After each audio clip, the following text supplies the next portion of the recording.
Umar bin Khattab pernah berkata seperti ini, aku tidak takut sesuatu hilang daripadaku, karena aku tahu selain takdirku maka tidak akan pernah menjadi milikku. Aku pun tidak gelisah dengan sesuatu yang aku miliki kemudian aku kehilangannya. Kenapa? Karena aku tahu sesuatu yang bukan jadi milikku bagaimanapun tidak akan pernah menjadi milikku. Begitu sebaliknya, aku tidak pernah risau dengan apa yang belum aku dapatkan saat ini, karena aku yakin kalau itu semua akan miliki maka akan datang dengan cara apapun.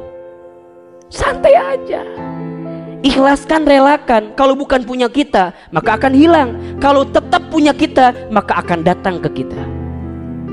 Urusan rezeki, Ustaz, dulu saya pernah kerja di sana, sekarang nggak bisa kerja di sana, kenapa saya resign, begini. Tenang, kalau rezekinya buat teman-teman nggak akan hilang dalam kehidupan teman-teman. Ustaz, aku teh sama dia teh menikah mahanya love pisan. Di dia tuh aku abi teh disimpan foto ijazah nate dari TK, SD, SMP, SMA dikumpulkan ku abi teh. Terus kumaha, aduh nih hal teh pisan, kamari dapat kabar dia teh mau nikah sama teman saya. Sakit di mana? Di dia.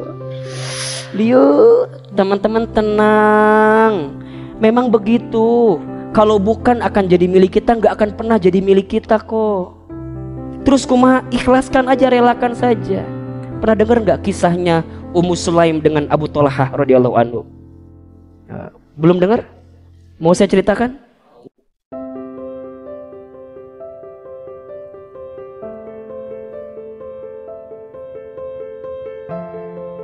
Yang membuat orang gak bisa ikhlas itu adalah takut dicela, takut dihina, takut dibully, takut direndahkan. Penilaian orang. Coba saya mau tanya, kalau teman-teman dihina sama orang, senang atau sedih? Nah, itu salah persepsinya. Kalau ada orang yang merendahkan kita, kalau ada yang mencela kita, harusnya kita senang. Kenapa? Di saat itu Allah sedang meninggikan derajat kita. Akhirnya malah pengen kalau ada orang yang ngebully saya, ngehina saya, mencaci maki saya, gak apa-apa. Kenapa? Di saat itu Allah sedang menggugurkan dosa-dosa saya. Jadi kalau teman-teman sekarang banyak yang mencela teman-teman, yang menghina teman-teman, gak apa-apa, itu bagus. Kenapa? Karena biasanya orang akan kelihatan titik nadirnya sebagai seorang manusia saat dia tahan dengan ujian, saat dia tahan dengan dicaci maki. Bukankah Rasul itu menjadi seorang yang sangat luar biasa menyikapi kehidupan karena beliau begitu banyak yang membencinya?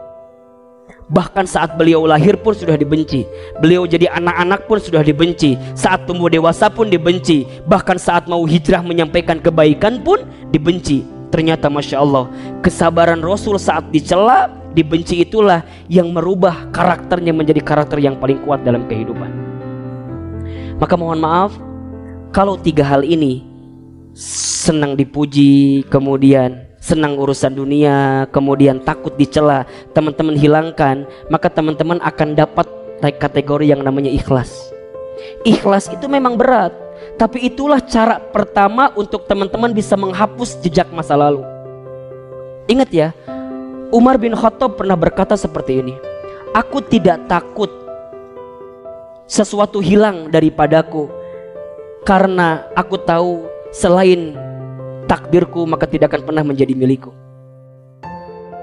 Aku pun tidak gelisah dengan sesuatu yang aku miliki kemudian aku kehilangannya. Kenapa? Karena aku tahu sesuatu yang bukan jadi milikku bagaimanapun tidak akan pernah menjadi milikku.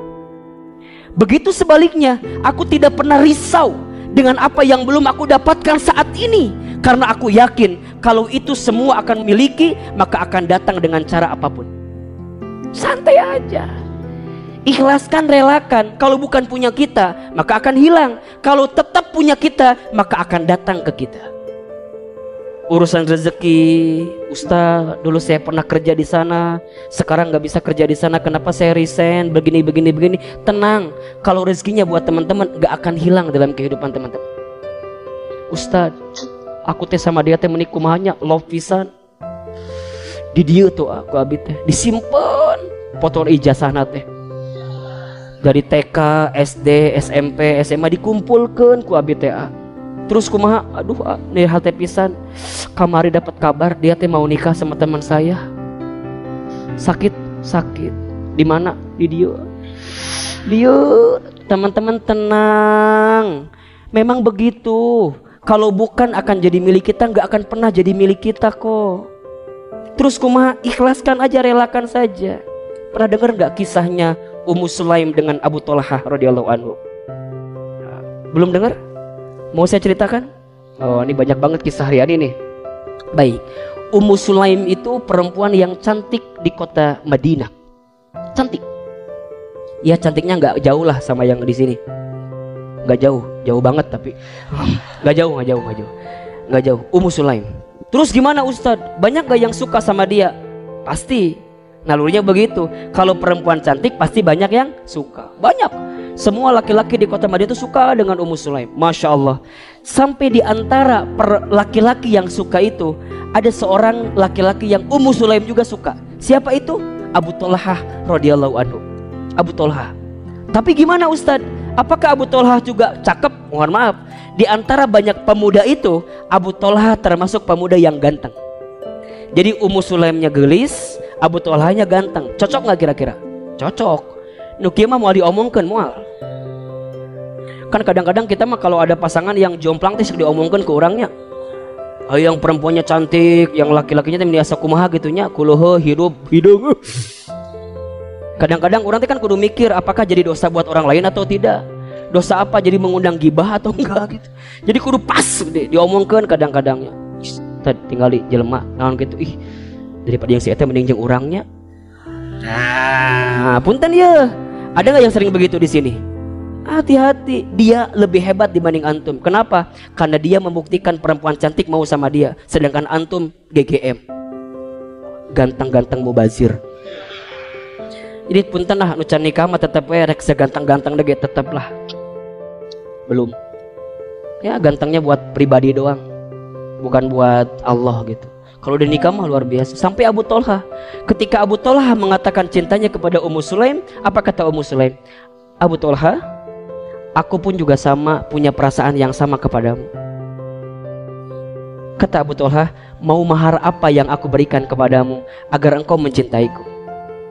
Sok, kalau akhwat digitukan, nya misalnya nih nanya ke laki-laki, ikhwan, akhi, aa, jang, ujang, yang mau nyiapin mahar apa? Sok teman-teman akan menjanjikan apa biasanya?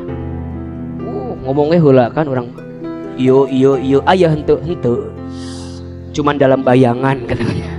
Masya Allah. Apa kata Ummu Sulaim? Abu Thalhah menjawab, engkau ingin dinar sebesar apa aku siapkan. Engkau ingin dirham sebesar apa aku siapkan. Engkau ingin unta sebagus apa aku siapkan. Tapi apa jawaban Ummu Sulaim? Wahai Abu Thalhah, sesungguhnya aku tidak ingin mahar harta daripadamu. Aku hanya ingin satu komitmenmu untuk mencintaiku. Apa itu? Sebelum engkau menikahiku, aku ingin engkau masuk dulu ke dalam Islam. Jadi ternyata pada waktu itu Abu Thalhah masih belum Islam, tapi suka dengan Ummu Sulaim yang sudah Islam. Ini penting nih pelajarannya nih ya. Jadi kalau ada perempuan nih yang kemudian juga dicintai oleh laki-laki yang mohon maaf mungkin bukan satu akidah dengan kita, maka target dakwah pertama adalah bagaimana membuat dia masuk ke dalam Islam, baru kemudian mencintai dirimu. Karena begitu banyak perempuan yang ketika bertemu dengan laki-laki yang bukan satu akidah dengan dirinya, karena alasan cinta ujungnya menghalalkan berbagai cara. Ini bahaya. Ini bahaya. Singkat cerita, kemudian Abu Thalhah bertanya kepada Ummu Sulaim, wahai Ummu Sulaim, bagaimana caranya agar aku bisa mengungkapkan perasaan cintaku dengan berislam? Kata Ummu Sulaim, datanglah kepada Rasulullah SAW. Sampailah kepada Rasul, Abu Thalhah ditanya, wahai Abu Thalhah, benar ingin kau masuk Islam? Iya. Apa alasanmu? Tadi alasannya apa? Aku masuk Islam karena aku ingin meminang atau menikahi seorang perempuan bernama Ummu Sulaim. Pertanyaan saya, boleh nggak masuk Islam karena dasar, bukan karena Allah? Boleh nggak? Baik. secara hukum tidak boleh